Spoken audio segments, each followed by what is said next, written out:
Construire sa propre cabane dans la forêt, quel enfant n'en a pas rêvé? Dans le bois des Anémones de Saint-Étienne-du-Rouvray, le temps des vacances, ce rêve devient réalité. Et ici, il y a tout ce qu'il faut. Du bois à profusion et des outils à disposition. Seule condition, passer au préalable un permis. Le permis, on va le faire en 2 petites étapes. Ça va être de planter un clou et ça va être couper un bout de bois avec une scie, tout simplement. J'avais très peur et normalement j'avais pas le droit de les utiliser. Une fois le permis obtenu, chacun peut fabriquer ce qui lui plaît. Sur le terrain d'aventure, l'accueil est inconditionnel.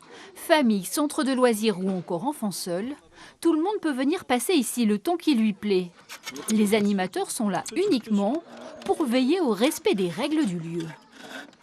L'esprit du terrain d'aventure, c'est d'avoir un espace de liberté dans lequel les enfants ils vont pouvoir vivre des activités sans être guidés par des adultes. On va développer sa créativité et puis aussi apprendre ce qu'est la vie. Et donc la vie, elle n'est pas sans risque.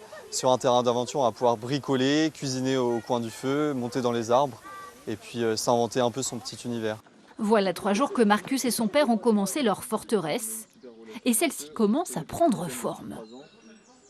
Ça change.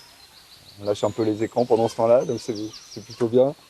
Et puis ils sont super fiers de pouvoir fabriquer des choses avec leurs mains. Le matin, ils se réveillent, là, ça fait 3 jours qu'on est dessus. On y va, on prend le petit déj et puis c'est parti, quoi. C'est bien, parce qu'on peut construire des trucs.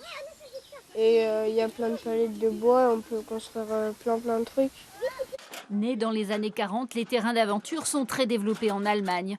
En France, on en a compté une 60aine de permanents, jusqu'à leur disparition dans les années 2000. Ils semblent de nouveau susciter l'intérêt des collectivités.